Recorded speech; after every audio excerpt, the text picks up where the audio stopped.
नमस्कार मित्रांनो, सेवा अकॅडमीमध्ये आपलं सहर्ष स्वागत आहे.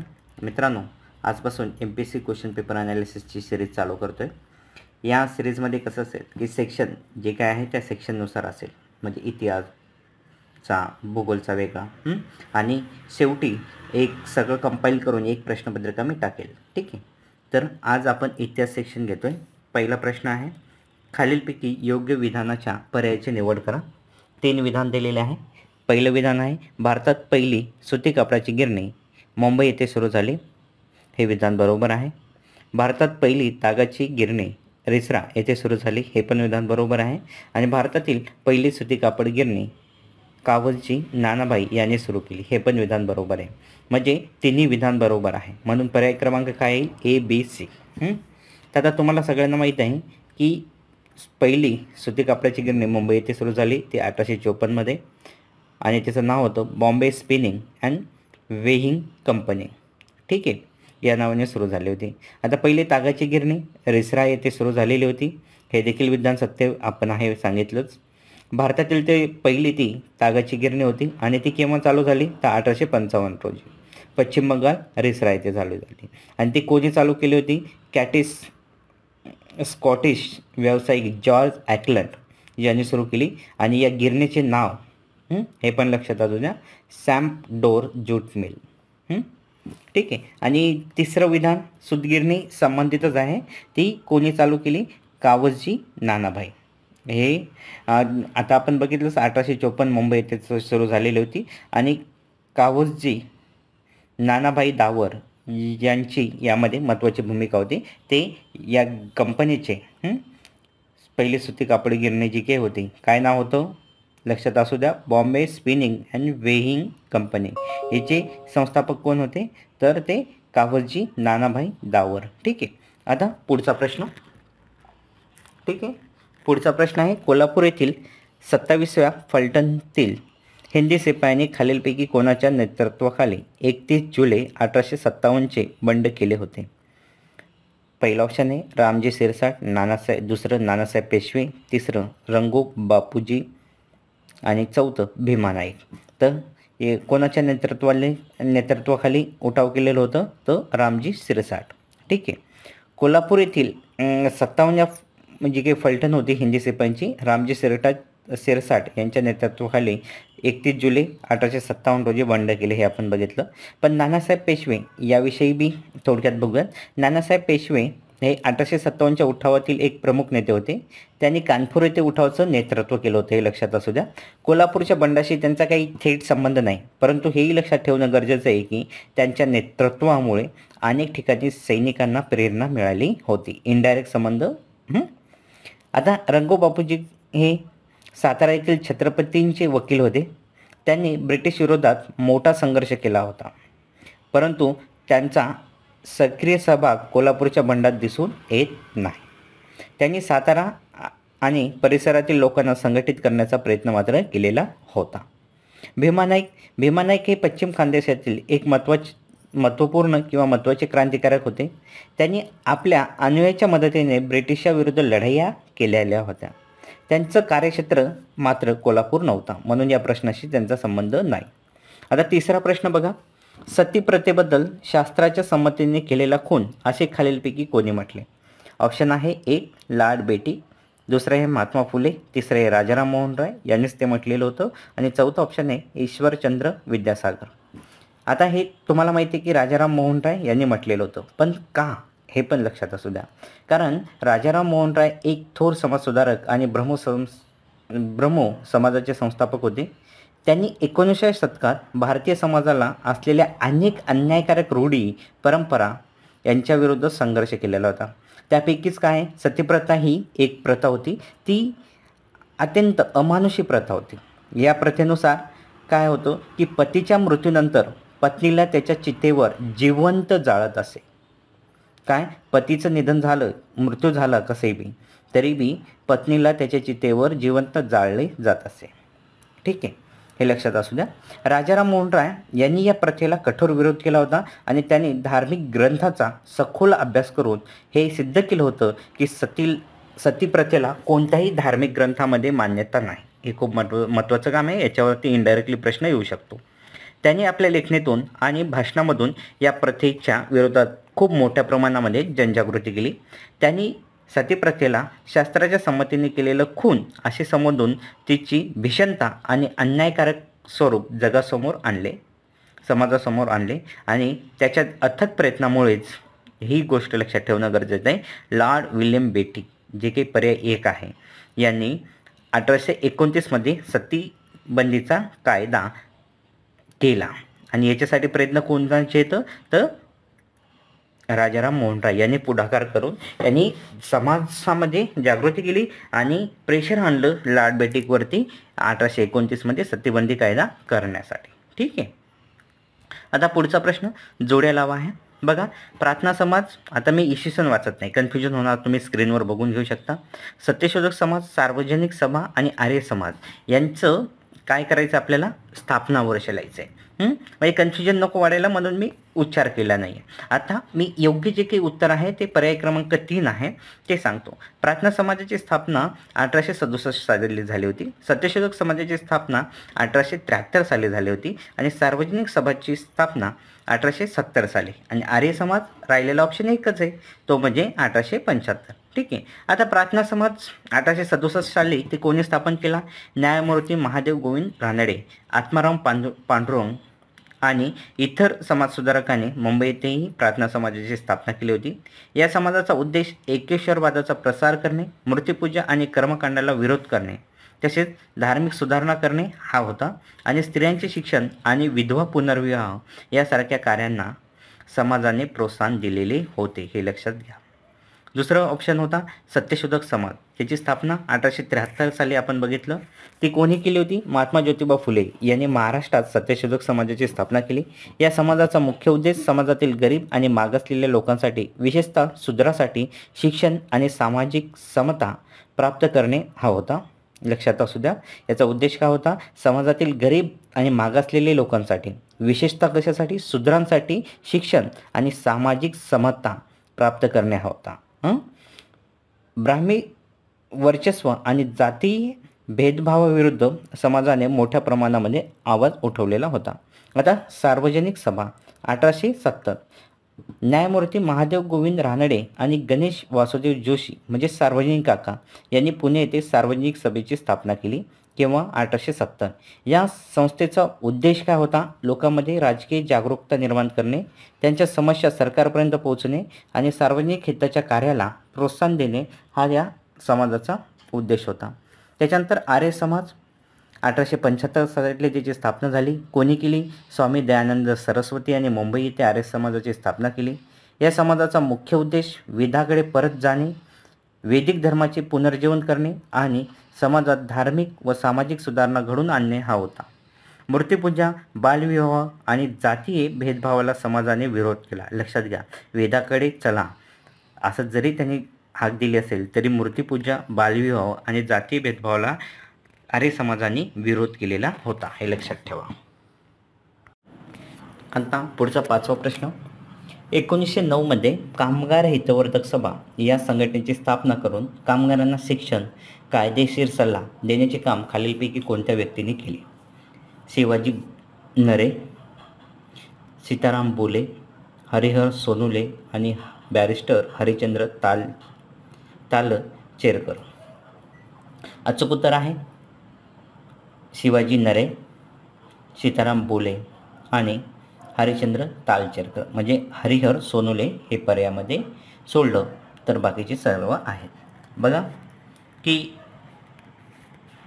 1909 कामगार हितवर्धक सभेची स्थापना झालेली होती. ते कशासाठी, कामगारांना शिक्षण, कायदेशीर सल्ला देण्याचे महत्त्वपूर्ण काम शिवाजी नरे, सीताराम बोले आणि बॅरिस्टर हरिश्चंद्र तालचेरकर या व्यक्तींनी केले होते. 20व्या शतकाच्या सुरुवातीला काय की सुरुवातीच्या काळात मुंबईतील कामगाराची परिस्थिती अत्यंत बिकट होती. त्यांना कामाचे निश्चित तास नव्हते, वेतन कमी होते आणि अनेक प्रकारच्या शोषणाला त्यांना तोंड द्यावं लागत होतं. याच पार्श्वभूमीवर कामगारांना मदत करण्यासाठी आणि त्यांच्या हक्कासाठी लढण्यासाठी असं म्हणता येईल, काही समाजसेवकांनी एकत्र येऊन कामगार हितवर्धक सभा या संघटनेची स्थापना केली. त्यामध्ये शिवाजी नरे हे कामगाराच्या हक्कासाठी लढणारे एक प्रमुख कार्यकर्ते होते.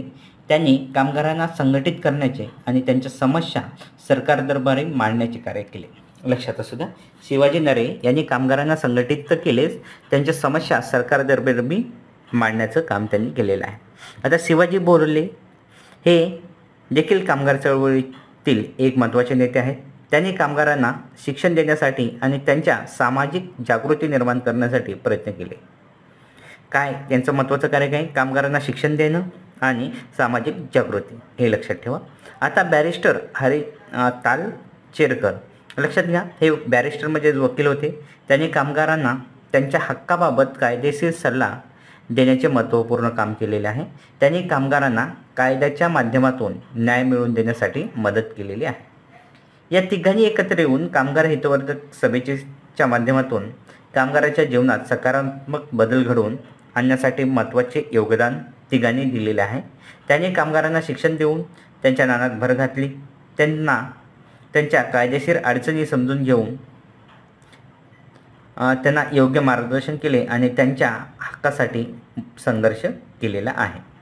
आता पुढचा प्रश्न 6वा, होम रूल म्हणजे काय?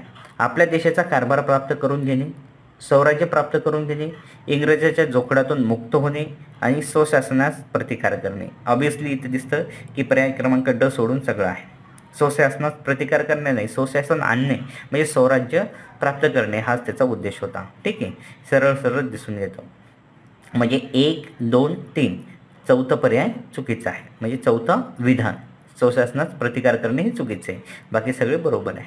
आता होम रूल थोडक्यात सांगतो. होम रूल या शब्दाचा अर्थ स्वशासन किंवा आपले राज्य असा होतो. भारतीय स्वातंत्र्य चळवळीच्या काळात विशेषतः बाळ गंगाधर टिळक आणि ॲनी बेझंट यांनी सुरू केलेल्या होम रूल चळवळीचा मुख्य उद्देश भारतीयांना स्वतःच्या देशाचा कारभार चालवण्याचा हक्क मिळवणे म्हणजे स्वराज्य प्राप्त करून घेणे किंवा प्राप्त करणे असं म्हणता येईल. त्याच्या कुठल्या बाबी अंतर्भूत होत्या तर आपल्या देशाचा कारभार प्राप्त करून घेणे हे विधानामध्ये दिलेले आहे. म्हणजे भारतीयांना त्यांच्या देशाच्या प्रशासनात आणि निर्णय प्रक्रियेत सक्रिय आणि निर्णायक भूमिका मिळवणे अपेक्षित होते. आणि स्वराज्य प्राप्त करून घेणे म्हणजेच काय की स्वतःचे राज्य किंवा स्वशासन असा होता. आणि होम रूल चळवळीचा हा एक महत्त्वाचा उद्देश होता. इंग्रजाच्या जोखडातून मुक्त होणे. जरी होम रूल चळवळीने सुरुवातीला ब्रिटिश साम्राज्याअंतर्गत स्वशासनाची मागणी केलेली असली तरी त्यामागील मूळ जी काही भावना आहे ती इंग्रजाच्या राजकीय नियंत्रणातून मुक्त होऊन स्वतःचे भविष्य ठरवण्याची होती. त्यामुळे हा पर्याय देखील आहे ना होम रूलचा व्यापक अर्थाने जुळतो. म्हणजे पर्याय क्रमांक 1, 2, 3 बरोबर आहे, फक्त चौथं चुकीचं आहे. ते कुठलं? स्वशासनास प्रतिकार करणे हे पूर्णपणे चुकीचं आहे, कारण होम रूल चळवळी स्वतःच स्वशासनासाठी होती, त्याला विरोध करण्यासाठी नव्हती, हे लक्षात घ्या. म्हणून पर्याय क्रमांक अ, ब, क हे तिन्ही योग्य आहेत. म्हणून योग्य पर्याय क्रमांक कुठला परत एकदा सांगून देतो. पर्याय क्रमांक 3 अ, ब, क, ड सोड. ठीक आहे. आता घेऊ पुढचा प्रश्न 7वा. 26 जुलै 1876 रोजी सुरेंद्रनाथ बॅनर्जी यांनी स्थापन केलेल्या इंडिया असोसिएशनचे पहिले सचिव कोण होते? प्राध्यापक सुंदर रामन, WS ब्लंट, आनंद मोहन बोस, शिशिर कुमार घोष. तर ऑब्वियसली हे तुम्हाला माहीत आहे, आनंद मोहन बोस हे उत्तर आहे. ओके. तर 26 जुलै 1876 रोजी सुरेंद्रनाथ बॅनर्जी यांनी स्थापन केलेल्या इंडिया असोसिएशनचे पहिले सचिव हे कोण होते? आनंद मोहन बोस. बघा, इंडिया असोसिएशन ही एक महत्त्वपूर्ण राष्ट्रवादी संघटना होती जी सुरेंद्रनाथ बॅनर्जी आणि आनंद मोहन बोस यांनी स्थापन केली. या संघटनेचा उद्देश भारतीयामध्ये राजकीय चेतना जागृती करणे, सार्वजनिक मतांना एकत्र आणणे आणि घटनात्मक मार्गाने राजकीय सुधारणा घडवून आणणे हे महत्त्वाचा उद्देश होता. आनंद मोहन बोस हे प्रख्यात बॅरिस्टर, समाजसुधारक, शिक्षणतज्ज्ञ होते. ते भारतीय राष्ट्रवादाच्या सुरुवातीच्या काळात एक महत्त्वाचे नेते म्हणून उदयास आले. त्यांनी स्त्री शिक्षण आणि सामाजिक सुधारणाच्या क्षेत्रात महत्त्वपूर्ण योगदान दिलेले आहे. इंडिया असोसिएशनच्या स्थापनेत त्यांची भूमिका अत्यंत महत्त्वाची होती आणि पहिले सचिव म्हणून त्यांनी संघटनेच्या कार्याची दिशा निश्चित केलेली होती. आता सुरेंद्रनाथ बॅनर्जी हे प्रमुख राष्ट्रवादी नेते आणि पत्रकार होते. त्यांनी द बंगाली नावाचे वृत्तपत्र सुरू केले आणि आपल्या लेखणीतून राष्ट्रीय विचाराचा प्रसार केला. इंडिया असोसिएशनच्या माध्यमातून त्यांनी विविध राजकीय आणि सामाजिक प्रश्नावर आवाज उठवलेला आहे आणि भारतीयांना एकत्र आणण्याचे कार्य सुरेंद्रनाथ बॅनर्जी यांनी केलेले आहे. इंडिया असोसिएशनचे पुढे भारतीय राष्ट्रीय काँग्रेसच्या स्थापनेत महत्त्वाची भूमिका बजावली आणि सुरुवातीच्या काळात अनेक महत्त्वपूर्ण राजकीय चळवळीमध्ये सक्रिय सहभाग घेतलेला आहे. ठीक आहे. आता पुढचा प्रश्न तो आहे 8वा. खालीलपैकी नागपूरच्या कोणत्या राजाने आपल्या मृत्यूनंतरच्या वारसाची काहीच व्यवस्था न केल्याने कंपनी सरकारने त्यांचे राज्य खालसा केले? राज्य खालसा संदर्भात प्रश्न आहे. तर ऑप्शन 1 राजा रघुजी दुसरा आहे राजा रघुजी तिसरा ऑप्शन श्रीमंत मालोजी राजे भोसले आणि चौथा ऑप्शन श्रीमंत आप्पासाहेब राजे भोसले. तर याचं उत्तर आहे राजा रघुजी तिसरा. बघा, नागपूरचे राजा रघुजी तिसरा यांनी आपल्या मृत्यूनंतर वारसाची कुठलीही व्यवस्था न केल्यामुळे कंपनी सरकारने काय केलं की 1853मध्ये त्यांचे राज्य खालसा केले. हे खालसा धोरण कोणी अवलंबलं होतं हे लक्षात असू द्या. Lord Dalhousie. काय म्हणतात त्याला? डॉक्ट्रिन ऑफ लॅप्स म्हणजे दत्तक वारसा नामंजूर करण्याच्या धोरणाअंतर्गत करण्यात आलेलं होतं. आता इतर पर्याय चुकीचे आहेत, परंतु त्यांच्याविषयी बघा. राजा रघुजी दुसरा हे काय होते? नागपूर भोसले घराण्याचे एक महत्त्वाचे शासक होते. त्यांनी मराठा साम्राज्यात महत्त्वपूर्ण भूमिका बजावलेली आहे. त्यांची कारकिर्दी 1803मध्ये झालेल्या दुसऱ्या इंग्रज मराठा युद्धासाठी ओळखली जाते, हे लक्षात असू द्या. यामध्ये नागपूरच्या भोसल्यांचा पराभव झाला आणि त्यांना ब्रिटिशांची तैनाची फौज करार म्हणजे सबसिडियरी अलायन्सचा स्वीकार करावा लागला. त्यांचा मृत्यू 1816मध्ये झाला आणि त्यांच्या काळात वारसाचा प्रश्न उद्भवलेला नव्हता, म्हणून कंपनी सरकारचा थेट राज्य खालसा केलेलं नव्हतं, लक्षात असू द्या. दुसरं इंग्रज मराठा युद्ध त्यांच्या काळामध्ये झालं. कोण? राजा रघुजी दुसरा. आता श्रीमंत मालोजी राजे भोसले हे नागपूरच्या भोसले घराण्यातील एक प्रारंभिक शासक होते. त्यांचा काळ 17व्या शतकाचा होता. त्यांच्या मृत्यूनंतर वारसा हक्कावरून संघर्ष झाला, परंतु कंपनी सरकारचा थेट हस्तक्षेप त्यावेळी नव्हता, हे लक्षात असू द्या. श्रीमंत आप्पासाहेब राजे भोसले हे राजा रघुजी दुसऱ्याचे उत्तराधिकारी होते, बरोबर. आणि त्यांनी 1816 ते 1818पर्यंत राज्य केले. त्यांनी ब्रिटिशाविरुद्ध बंड करण्याचा प्रयत्न केला. त्यामुळे तिसरा इंग्रज मराठा युद्धात नागपूरमध्ये लढाई झाली. या युद्धात त्यांचा पराभव झाला आणि त्यांना पदच्युत करून ब्रिटिशांनी नागपूरवर आपले नियंत्रण प्रस्थापित केले होते. त्यांचे राज्य वारसा नसल्यामुळे नव्हे तर त्यांच्या बंडामुळे खालसा झालं होतं, हे लक्षात असू द्या. यामुळे वारशाची व्यवस्था न केल्यामुळे डॉक्ट्रिन ऑफ लॅप्स अंतर्गत राज्य खालसा झाले ते राजा रघुजी तिसरा, हे लक्षात असू द्या. 9वा प्रश्न. झाशीची राणी म्हणजे सर्व बंडखोरामधील एकमेव पुरुष होती, हे विधान खालीलपैकी कोणी केले? George Lawrence, major sergeant, Hugh Rose आणि कॉलिन कॅम्पबेल. तर उत्तर आहे ह्यू रोज. झाशीची राणी म्हणजे सर्व बंडखोरामधील एकमेव पुरुष होती, हे विधान ह्यू रोजच आहे. ओके. आता जॉन लॉरेन्स पर्यामध्ये आलेला आहे. तरी काय ब्रिटिश गव्हर्नरविषयी, ब्रिटिश प्रशासकविषयी या प्रश्न येतात, म्हणून थोडी माहिती बघून घेऊयात. हे ब्रिटिश प्रशासक होते आणि त्यांनी 1857च्या उठावाच्या वेळी पंजाबमध्ये महत्त्वपूर्ण भूमिका बजावली. कोणी? जॉन लॉरेन्सने. त्याने दिल्ली आणि इतर भागातील परिस्थिती हाताळण्यास मदत केली. झाशीच्या राणी लक्ष्मीबाई यांच्याबद्दल त्याने थेट असे विधान केलेले काही आढळत नाही. मेजर सार्जंट हे देखील ब्रिटिश अधिकारी होते. त्यांनी 1857च्या उठावात भाग घेतला होता.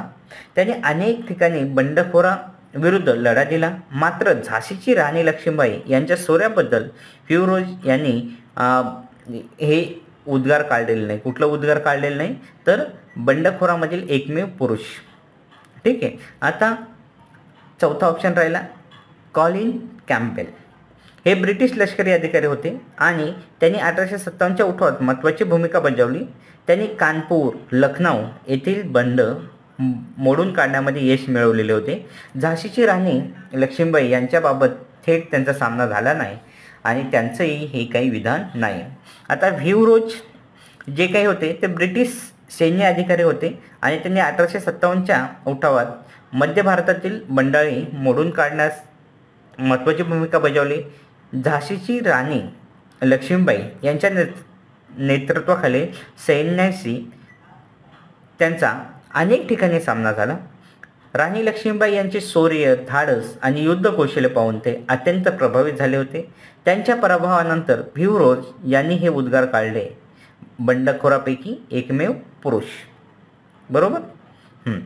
तर हे उद्गार त्यांनी काढले आणि जे राणी लक्ष्मीबाई यांच्या असामान्य धैर्याचे आणि मर्दानी वृत्तीचे प्रतीक आहे. या विधानातून राणी लक्ष्मीबाई या केवळ एक स्त्री नसून एक कणखर आणि लढवया पुरुषाप्रमाणे शौर्याने लढल्या हे फिरोज यांना जाणवले.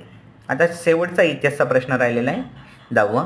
27 जुलै 1889 रोजी लंडन येथील राष्ट्रीय काँग्रेसच्या ब्रिटिश इंडिया कमिटी या स्थापनेमध्ये खालीलपैकी कोणत्या व्यक्ती संबंधित होत्या?